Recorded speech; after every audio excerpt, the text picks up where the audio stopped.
मैं doctor M S. Hussain, director Jauhar medical college of electro homoeopathy, Hyderabad, Telangana.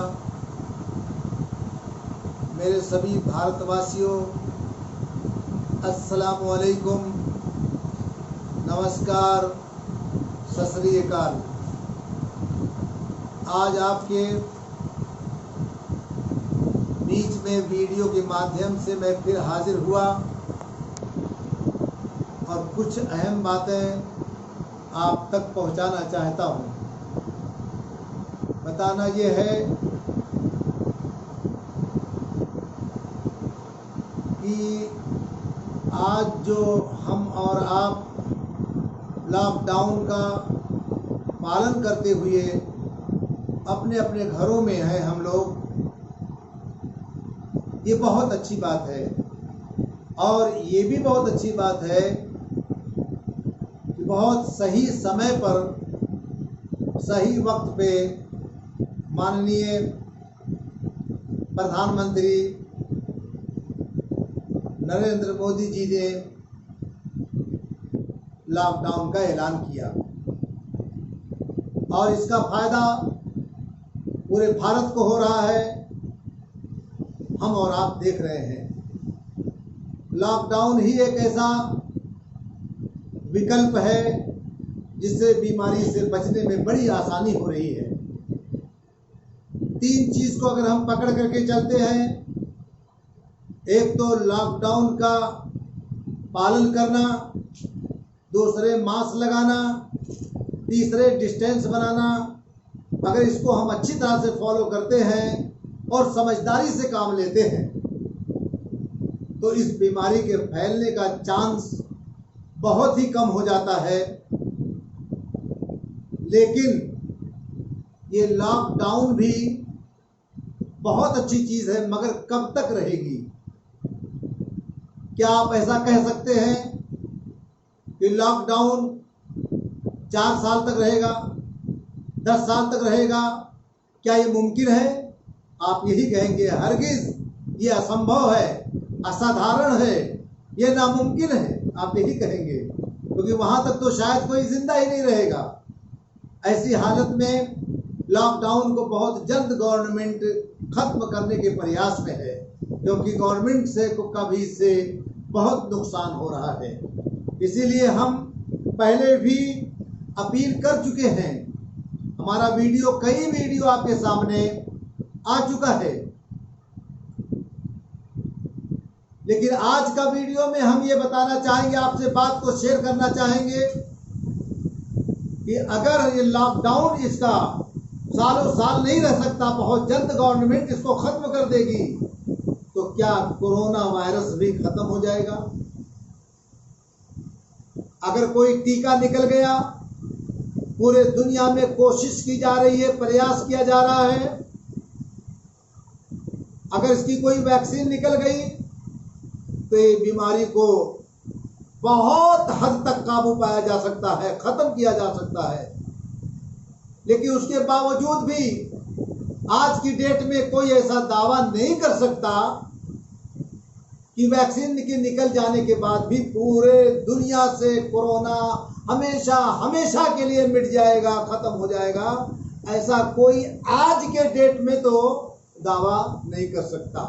और अगर नहीं कर सकता तो फिर मैं गवर्नमेंट से एक अपील तो पहले भी किया हूं, आज भी एक अपील करना चाहता हूं मैं।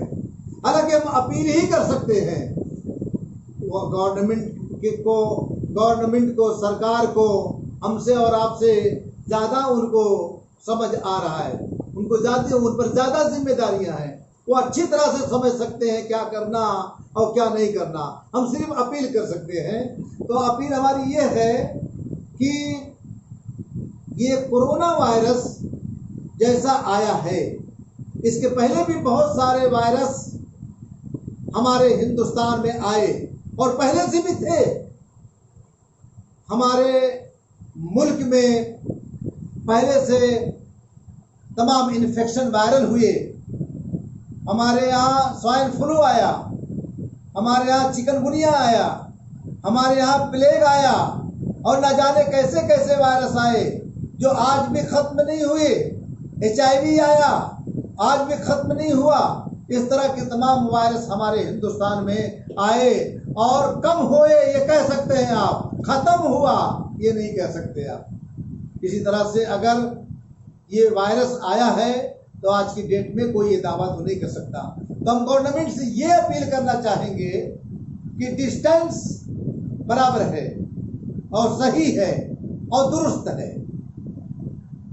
मास्क लगाना अच्छी बात है, मगर साथ साथ में जिस तरह से एलोपैथी को ओवरटेक किया जा रहा है, ये भी कहा जा रहा है कि उसमें कोई इलाज नहीं, ये भी कहा जा रहा है उसमें कोई अभी वैक्सीन नहीं निकली, ये भी कहा जा रहा है उसमें कोई दवा नहीं निकली, और ओवरटेक भी एलोपैथी को किया जा रहा है। इसी तरह से हमारे भारत में यूनानी पद्धति है, आयुर्वेदिक पद्धति है, होम्योपैथी पद्धति है, नेचर क्यूर है हमारे यहाँ, हर्बल मेडिसिन है हमारे यहाँ, रिकॉग्नाइज पैथियाँ है हमारे यहाँ, इलेक्ट्रो होम्योपैथी है हमारे यहाँ। इन पैथियों को भी गवर्नमेंट डॉक्टरों को परमिशन दे कि वो मास्क की पाबंदी करवाते हुए और डिस्टेंस बनाते हुए, एहतियात करते हुए, सावधानी बरतते हुए, सिम्टम्स को देखते हुए लोगों को दवा देना चालू करें, ताकि चारों तरफ से हमला अगर हो किया जाता है कोरोना वायरस पर, तो फिर इसको हरा देने में बहुत ज्यादा हद तक हमको और आपको कामयाबी मिल सकती है। राइटिंग में लेटर के द्वारा भी गवर्नमेंट को दिया गया है और गवर्नमेंट से परमिशन मांगा गया है।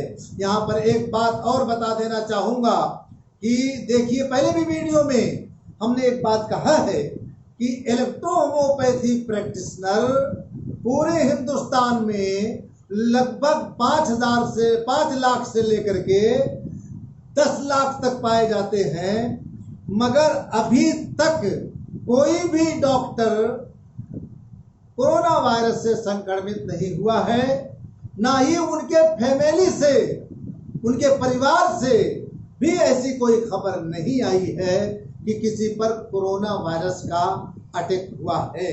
आप कहेंगे साहब और भी डॉक्टर हैं, उन पर भी तो अटैक नहीं हुआ।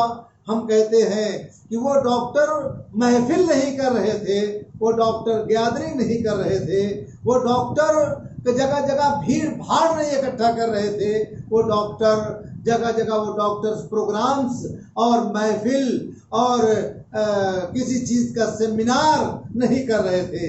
मगर इलेक्ट्रो होम्योपैथी को रिकॉग्नाइज का जो आंदोलन चल रहा है 4-5 साल से, उसके लिए हम लोग हमेशा हर महीना, यहाँ तक कि 22 मार्च तक हम लोग दौरे में थे। मैं तो खुद 19 तारीख को मैं बाहर से आया। इतना दौरे करने के बाद, इतना लोगों से मुलाकात हो जाने के बाद, इतना लोगों से टच हो जाने के बावजूद भी हिंदुस्तान में उस वक्त इतना टेस्ट नहीं हो रहा था, बल्कि इतने सारे लोग विजिट वीजा पे बाहर ममालिक से भी आ रहे थे, लेकिन कोई भी डॉक्टर उससे संक्रमित नहीं हुआ, उससे प्रभावित नहीं हुआ, उस पर अटैक नहीं हुआ। उसकी वजह मैं यही मानता हूँ कि वो उनकी जो इम्यूनिटी पावर मजबूत रहा, वो ऐसे मेडिसिन लेते रहे और अपनी जिंदगी को एकदम इलेक्ट्रो होम्योपैथी के द्वारा अपने परिवार का भी वो इलाज करते रहे और दवा देते रहे। शायद यही मैं कहता हूँ, शायद यही वजह है कि वो प्रभावित कोरोना वायरस से नहीं हुए। मैं यहाँ एक बात और कह करके खामोश हो जाना चाहूँगा कि हमारे हिंदुस्तान में जब वायरस पहले से है, तो हम हिंदुस्तानियों को वायरस से लड़ने की क्षमता भी हमारे अंदर पाई जाती है। अब क्षमता की बात आई तो एक बात बताऊं, आज आप देखते हैं पूरे शहर का पानी, खराब पानी, काला पानी, बल्कि एक जबान में कह लीजिए गंदा पानी जहां इकट्ठा होता है, गंदगी पाई जाती है। बहुत से गरीब लोग ऐसी जगह पर भी झोपड़ा बना करके अपनी पत्नी के साथ, संतान के साथ, बीवी बच्चे के साथ वहां रहते हैं, और रहने के बावजूद उनके बच्चे इतना बीमार नहीं पड़ते जितना बच्चे शहर में शीश महल में रहने वाले, मार्बल के पत्थर पर खेलने वाले और एयर कंडीशन में रहने वाले बच्चे जो हैं वो ज़्यादा बीमार पड़ते हैं, बल्कि वो बच्चा जो ऐसी जगह पर परवरिश पा रहा है वो बच्चा इतना बीमार नहीं पड़ता। जबकि वहाँ बैक्टीरिया नहीं है क्या, वहाँ पर तमाम बैक्टीरिया पाई जाती है, वहाँ पे तमाम तरह के वायरस पाए जाते हैं, वहाँ पर तमाम तरह के इन्फेक्शन वायरल पाए जाते हैं। उसके बावजूद उस बच्चे में, गरीब के बच्चे में इतनी क्षमता होती है, इतना इम्यूनिटी होती है कि वो हर तरह के वायरस से निपटने को तैयार रहता है। लेकिन वहीं पर अगर कोई ऐसा बच्चा हो जो चलता हो एसी में, रहता हो एसी में, सोता हो एसी में, बहुत बड़े घराने का बच्चा हो और एक शीश महल में रहता हो, उस बच्चे को अगर वहाँ 12 घंटे के लिए रख दिया जाए तो ना जाने कैसी कैसी बीमारी उसको पकड़ लेती है, क्योंकि उसके अंदर इतना क्षमता नहीं है जो बीमारी से मुकाबला कर सके। तो हम तो गवर्नमेंट से अपील करेंगे कि जैसा गवर्नमेंट खुद चाहती है कि लॉकडाउन जल्दी खत्म हो जाए, हम भी कहेंगे कि लॉकडाउन को जल्दी खत्म करना चाहिए और तमाम पैथियों को इस पर इलाज करने के लिए परमिशन देना चाहिए कि वो मैदान में उतरे। तो मालिक ने चाहा तो हम लोग सब मिल करके कोरोना वायरस को हरा देंगे और कोरोना वायरस के बीच में या वायरस के बीच में या सभी तरह के वायरस के बीच में रहने की हमको एक आदत सी है और आदत बना लेना पड़ेगा और तमाम औषधियों का सहारा लेना पड़ेगा और कोरोना से लड़ करके उसको इस दुनिया से मिटा देने के लिए प्रयास किया जाएगा। जब ऐसा किया जाएगा तो मालिक ने चाहा जरूर कामयाबी मिलेगी।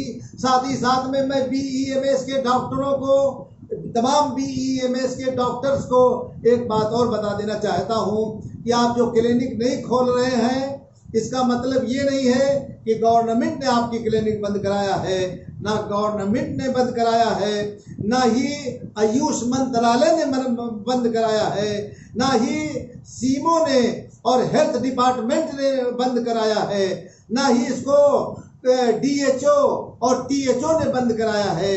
बल्कि ये मामला डिग्री का नहीं है, ये मामला प्रैक्टिस का नहीं है, ये मामला दवाखाना खोलने और ना खोलने का मामला नहीं है, बल्कि ये मामला कोरोना का है और गैदरिंग का है, भीड़ भाड़ का है। और अगर किसी दवाखाने को खोलने का इजाजत दे दी गई, वहाँ बहुत भीड़ इकट्ठा हो गई, तो पूरी जिम्मेदारी पुलिस पे आती है कि पुलिस क्या कर रही थी कि इतनी वहाँ भीड़ हो गई। इसलिए पुलिस आपके दवाखाने को बंद करा रही है। अगर पुलिस आपको परमिशन दे कि जाओ खोलो और गैदरिंग मत होने दो, पाबंदी करो, वो इजाजत दे दे, तो आपको खोलने में कोई एतराज नहीं है, क्योंकि ये ऊपर से ऐसी कोई ममानियत नहीं आई है। ये पुलिस जो है गैदरिंग को और भीड़ भाड़ को के डर से पुलिस इसको बंद दवाखानों को, हॉस्पिटल को बंद करवा रही है। आप उसका पालन कीजिए और ग्रीन जोन में आ रहे हैं और आपको परमिशन है तो आप दवाखाना खोलिए। बस इसी पर अपनी बात को मैं खत्म करूंगा। आज आगे मेरा वीडियो बहुत अच्छे टॉपिक पे, बहुत अहम बात के साथ आपके सामने हाजिर होऊंगा। बस आज के लिए बस इतना। जय भारत, है हिंदुस्तान जिंदाबाद।